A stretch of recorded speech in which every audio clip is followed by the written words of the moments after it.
All right, everyone, we are now just one day away from Election Day 2024. So let's break down my final prediction. This is the RCP aggregate as of today. Trump is ahead in Georgia, North Carolina, Pennsylvania, and Arizona, as well as Nevada. Kamala Harris ahead in Michigan and Wisconsin. This is all within margin of error. Going state by state now, I believe Donald Trump will win the state of Georgia. It will flip back to the Republicans. And the reason being that Georgia, first of all, was a very close state in 2020. It's a state that Biden won by just 0.23 points. It was the closest state in 2020, which was just 12,000 votes. RCP currently has Trump ahead by 1.7. This is a little bit of a drop. He was at by 2.5 a week ago, but Trump has still had a small but consistent lead in the last couple of weeks. Atlas Intel and Trafalgar are pro-Republican pollsters, especially Trafalgar, but Atlas Intel was the most accurate poll in 2020, so it does have some merit, and they currently have Trump up by 2 points right now. If Kamala Harris is able to turn out the vote in the Atlanta metropolitan area, which has been growing in population since 2010 and has a lot of young voters and African American voters, she has a shot. This is Fulton County, Gwinnett County, Cobb County, DeKalb County, state counties that Joe Biden did carry quite easily in 2020. Even though he lost the rest of the state, it's pretty red and rural overall. Joe Biden was able to overcome those losses by turning out the metropolitan area. And the early voting signs don't look good for the Democrats here. They didn't see the surge they were hoping to, even though women make up most of the early voters, which theoretically help the Democrats regarding the pro-choice measures, Roe versus Wade being overturned. They should help the Democrats, but those numbers aren't as big of a gap as they were hoping for. Trump is doing a really good job at turning out black men, especially, even though they make up a small percent of the voting bloc overall, 11%, and he lost his vote quite easily in 2020. He should be able to narrow the gap more so than he did in 2020, especially because Kamala Harris does struggle with those voters. He's doing well with appealing to the white working class as well, which make up a good chunk of the electorate. And he's made amends, Donald Trump. He's made amends with the governor of Georgia, a moderate Republican named Brian Kemp. And Democrats were hoping that would cost him some votes. And it's possible, but I think Donald Trump has just enough support here to win the state by 2 points or so. Next prediction is Arizona. I believe Arizona will also go back to the Republicans. Biden won the state by just 0.3 points in 2020, 10,000 votes. It was actually closer than Georgia was. If you win Maricopa County, you do win the state. It's the county that has 60% of the state's population, so it's huge and very important that you win this for both candidates. It's become less and less white, which does favor the Republicans, which is surprising. In past elections, you would think that a more diverse county did favor, and states like that were more diverse would favor Democrats, but they're doing better with white college-educated voters, which there aren't really a high percentage of those in the state of Arizona. But compared to the Rust Belt states that I'll talk about, Michigan, Pennsylvania, Wisconsin, there's a higher percentage of those voters. And that's why I believe Kamala Harris will struggle. And she'll also struggle because she's doing bad with voters who believe that immigration is the top issue, which is the state of Arizona, which it's a border state, and immigration is very important to them, more so than other swing states. What's surprising here is that there's not as big of a gender divide between males and females in their support for Donald Trump here. Women here do like Donald Trump a lot, even though abortion is on the ballot in the state of Arizona as well as Nevada. 53% of Arizonans support pro-choice measures, and it will be on the ballot. And I don't see any surveys that show that the Democrats are benefiting from that at all. 41% of the voters here make up the white working class, the white voters without a college degree. This is Trump's base. If he's able to turn out those voting blocks, and he won that group by 16 points in 2020 versus 33%, which are whites with a college degree. This is a group that the Democrats are hoping, they're banking on turning out for them. White women is also a group that the Democrats are hoping to make inroads with, make up 40% of the electorate. And Joe Biden almost won this group. He lost just by 6 points. So if Kamala Harris is able to, she can take her losses with Latino voters and Hispanic voters, which make up 30% of the voting block here, and win with white women instead and the white college-educated voters, she has a shot, but I don't see it happening. I don't see any indication of that. So I think this state will also go to the Republicans, probably by 2 points. Next, we have Nevada, which is also a Sun Belt state. It's a state that the Republicans will finally flip. They've been trying for years to win this, flip it back. Biden won by 2.4 points in 2020, which was 34,000 votes. RCP has Trump up by 1 point. The rest of the polls, the individual pollsters, have been all over the place. For example, Atlas Intel has Trump up by just 4. Trafalgar has a tie. New York Times, Siena, which is the most accurate in 2020 and 2022, it currently has Kamala Harris up. So it's really all over the place. Just like the state of Arizona, which comes down to one county really, Nevada's the same. This is Clark County. Clark County has 2/3 of the vote in Nevada. It comes from Clark County. So it's very important that you win the state. The demographics are important here. 39% white, 31% Latino, and 12% black, and 10% Asian. And Biden won this county by 10 points or so in 2020. Overall, Nevada is fairly diverse. It's 65% white and 17% Latino. That 17% is where Kamala Harris will struggle, Latino voters. Immigration is very important to them, and housing is also very important. And Kamala Harris, being the border czar, not doing too well on the border under the Biden administration is going to cause her some votes here. And Democrats are losing the early vote lead battle here as well. And even though abortion's on the ballot, that could overcome some losses with the Latino vote. Trump is doing better in the rural parts of the state. And even though he might not do as well in Clark County, which will go Democratic, he can make up the loss in the other parts of the state. So it's going to be close. I think Trump probably does win it by a point or two. Next, we have North Carolina. I believe will also go red. And the reason being that this was close as well. Trump won the state in 2020 by just 1.3 points, which was 74,000 votes. It was very close. He's ahead in the aggregate by 1.5 points. Atlas Intel also has Trump up by 4. A factor here is the governor's race. Mark Robinson is a Republican. He was endorsed by Trump, and even though Trump has been backing off slowly because of his awful scandal, you should really read about it. It's pretty grotesque. It might not cost Trump votes directly, but it could energize women voters who are so appalled by what Mark Robinson did to the voting booths. It's possible. Another factor that could help Kamala Harris is that North Carolina is home to many young voters. 14% are 18 to 29, and Democrats typically do well with this group. So she has the key to her winning the state is winning young voters and college kids, especially around Raleigh, Durham, and Charlotte. The Democrats last won the state in 2008 when Obama beat John McCain, and he was able to win the state overall by a point or two, I believe. White women make up 36% of the electorate. It's a state as a group that Democrats are trying to make inroads with, white women, especially regarding Roe versus Wade and abortion. The state overall is 65% white, 23% black. And Joe Biden did really well here, especially with the black voters, 92-7, he won. It's only 5% Latino, which should help Kamala Harris, but it's that black vote, once again, that she struggles with, especially among black males who don't like her message on the economy, and there's definitely an element of misogyny there, even though Obama is trying to make appeals to the black men to come out and support Harris. I don't know if it's going to be enough. Women make up 56% of the electorate. It's a group that Joe Biden did well with here, even though he lost the state. The Democrats won with women 53-46. So if Kamala Harris is able to drive up the turnout among young voters, college voters around the suburbs, around Raleigh, around Charlotte that I talked about, Wake County, Mecklenburg County, she might have a shot, but I think she's going to come up just short. And Trump probably wins the state by a point. And the Mark Robinson factor, I think it will hurt Trump, but not enough for Kamala Harris to win the state. Next, we finally have a swing state going blue, Wisconsin, a state that Biden won by 0.63 points, 20,000 votes in 2020. Kamala Harris is ahead very narrowly in the aggregate by 0.4 points. Trafalgar, pro-Republican friendly, has Kamala Harris up by 1. Atlas Intel has it at a tie. So I think all those polls probably favor Kamala Harris because they're pro-Republican friendly. And this is a very white state overall, 86% white, 6% black. And the Democrats are doing better, like I mentioned before, with states that are not as diverse, which is a flip from past elections. They did better with more diverse states. This is and Wisconsin compared to Michigan and Pennsylvania is more whiter. And it's also interesting because the polls are always way off here. In 2016, they're off by 7. In 2020, they're off by more, by 8 points. And they always favor the Democrat. So hopefully they made some of the changes and hopefully they won't be so off this time. And they do vote more to the right in 2020 and 2016 than the other Rust Belt states of Pennsylvania and Michigan. So that's something to consider as well. White women make up 43% of the electorate here. Democrats won in 2020 with this group, 52-47. White voters with a degree make up 30% of the electorate, and Democrats won by 13 points. But the white working class is a huge chunk of the voting bloc here. They make up 56% of the electorate. Trump won them by 16 points, but he's shown signs that he's slipping with this group overall. So that's where Kamala Harris does have a shot. The mayor of Waukesha actually endorsed Kamala Harris, which is a really big deal. They haven't endorsed a Democrat since their existence, essentially.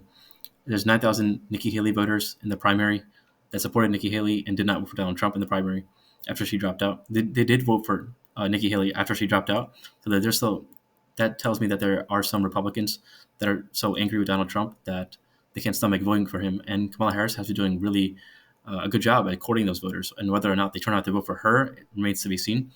And another problem for Trump here is that he hasn't used Nikki Haley on the stump. She hasn't campaigned with him once since she endorsed him. And that could possibly cost him some votes if Nikki Haley voters do turn out for her. So we'll see what happens with that. Yeah, there's also a really tight Senate race going on right now, and the Democrat she was ahead by about 5-6 points just a couple of weeks ago, but now it's about very tight. It's about a point or so, and she's an incumbent. So if she's able to win, they could also have a down ballot effect as well. The RNC convention was here in Milwaukee in July of 2024, right after Trump got shot. So that could also be a factor. And Dane and Milwaukee County are very important here. They're the most populous counties in the state of Wisconsin. If Kamala Harris is able to win those voting blocks, which are diverse, once again, she circles with black voters, seems to be a common theme in every single state. If she's able to overcome those losses, winning the WOW counties, the counties surrounding Milwaukee, which are very white, she could overcome those losses. The WOW counties are home to many moderate Republicans who don't like Trump, and they just want another person to vote for, really. They'll stomach voting for him. They'll close their nose, hold their mouth, hold their breath, and all that. But if they have a moderate Democrat, which Kamala Harris is trying to be to those voters, she could overcome those losses in Milwaukee County. And if she's able to also turn up the vote in Dane County, which is traditionally Democratic, the Democrats typically get about 82% of the vote there, then I believe she's going to win the state because it is not as diverse as the other Sun Belt states. And she's had some momentum in the polls as of late. Michigan is a state that I also think that Kamala Harris will win. It's a state that Biden won by 2.8 points in 2020, which is 154,000 votes. Kamala Harris has pulled ahead. She's had momentum in the state. She's had by 1.2 in the aggregate. Trafalgar and has Trump up, but Atlas Intel has at a tie. So I give the edge to Kamala Harris here. It's also 81% white, just 12% black, 29% are whites with college degrees, and Joe Biden did win this group by 7 points just 4 years ago. The white working class is not as popular here. They have 52% electorate, a little bit less than they were in Wisconsin. Donald Trump won this group easily in 2020, 60-39. But Kamala Harris, what she needs to do in the state is to turn out the vote in Oakland because she's going to struggle in Wayne County. This is 25% of where the vote comes from. Wayne County is home to many Arab Americans, they're really happy with Kamala Harris's position on Israel-Palestine. So it seems like they're not going to turn out for the Democrat as they typically do. Joe Biden won them over, for example, the county of Wayne by 38 points, and I think Kamala Harris is going to lose. She's going to lose those Arab voters, and Wayne County is also home to many Black Americans, African Americans, and if she's able to win the black men back, she could overcome the losses that she had with Arab voters. And Oakland County that I mentioned is home to many college-educated voters, and she's able to turn out the vote there. And the Union voters, which make up 21% of the electorate, she has a shot. And she needs to almost overcome and balance the loss in Macomb County, which is home to the Reagan Democrats. It leans conservative. Donald Trump won this county by 10 points or so in 2020, but the Democrat has to take their losses in Macomb and turn up the vote in Oakland and Wayne County. And I think she is going to do that. So this is where the map stands right now, without the state of Pennsylvania being filled in. I have Donald Trump winning the swing states of Arizona, Nevada, Georgia, North Carolina, and Kamala Harris winning the swing states of Wisconsin and Michigan. So whoever wins the state of Pennsylvania does go on to become the 47th president of the United States. So without further ado, I believe that Pennsylvania will go red and Donald Trump will win the state and thus become the next president of the United States. And my reasons for this are, first of all, Biden won the state by just 1.2 points in 2020. It's a state that both campaigns have been campaigning heavily in, and their running mates as well. So much money has been pumped in. And what Joe Biden did to win the state was run up the margin in the Philly suburbs. We're talking about Delaware, Chester, Bucks, Montgomery County. He won the suburbs. He gained about 110,000 votes, more than Hillary did. And the Trafalgar and Atlas poll have it close as well, but they do give Trump a little bit of an edge, and just by a point. And, if they're pro-conservative and they only have Trump up by one, it's definitely plausible that it could go to the Democrats. But I don't see the signs there. And the reason being is the Democrats have a much smaller edge in voter registration than they did in past elections. The Republicans are gaining in the rural counties, and especially with black men. This is going to be important in Philadelphia, which is the most populous city and the most important state of Pennsylvania. The Democrats, they only improved their vote margin in 10 of the 67 counties of Pennsylvania since 2012, which is not that great if you're trying to make your case in the state of Pennsylvania. Josh Shapiro is the Democratic governor of Pennsylvania. He's very popular, And it's possible that if she had picked him as the running mate, she could have won the state. But we don't know. We know Tim Walz is the pick right now, and he does have a cultural appeal, and he probably helped her carry states like Wisconsin and Michigan. But Pennsylvania probably would have been a little bit easier had she picked Josh Shapiro. But he's still campaigning for her. He's a very important campaign surrogate. And the Erie County is going to be very tough here. It's up here. Erie County, both campaigns have been trying to win over the voters there. Whoever wins Erie County typically wins the state. Then where's Scranton Joe? Joe Biden had that appeal in Pennsylvania. He was from Lackawanna County. He won the county by 8 points or so. Kamala Harris, on the other hand, has been distancing herself from Joe Biden, especially after his comments regarding Trump supporters, referring to them as garbage. Speaking of the comment at the MSG rally, the comedian Tony Hinchcliffe, made a comment about Puerto Ricans, and Pennsylvania is home to hundreds of thousands of Puerto Ricans, actually, and they're extremely turned off by the comments that were made by that comedian at that Trump rally at Madison Square Garden. And the reason that's important is because they live in Allentown, they live in Reading, and there's enough of them to flip the state if they all do vote for the Democrat, because the state is going to be decided in the margins.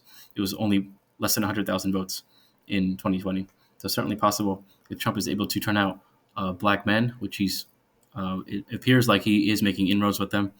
But Kamala Harris can overcome those losses by turning out counties in like Pittsburgh, which is Allegheny County. She's able to win UPenn, the county there, but basically center of the state. She's able to turn up the vote in Philadelphia County.